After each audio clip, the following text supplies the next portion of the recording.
He was looking like he was about to have a 30-point fantasy day. I know this one is easy. I know a lot of people probably won't be selling Jonathan Taylor, but you never know, man. You find that right owner who just lost their week one. They're pissed off. They're overreacting. You might be able to get JT from them. So he played 100% of the snaps when it was still kind of a tight game. He gets banged up. He gets like a neck injury. And then the team decides to just hold him out. They're like, we don't want to risk it. We don't want him to get further injured. We already got this game in the bag. Let's take him out.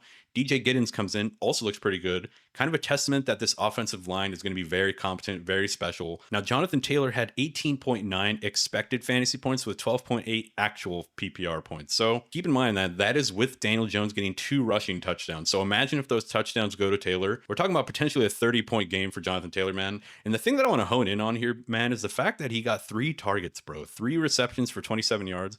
Now, did I miss a fucking memo? Did I miss the memo that Jonathan Taylor is going to start getting catches now? He's going to be a 100% player now in this offense.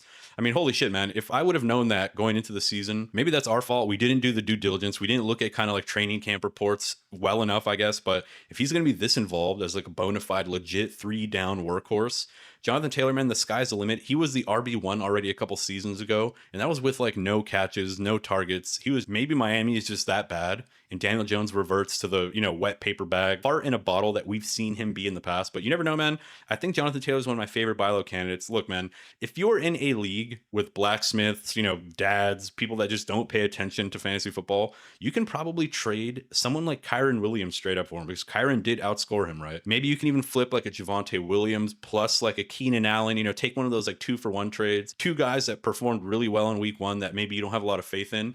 See if you can move up to Jonathan Taylor, dude, because I think he's going to be a league winning running back the rest of the season.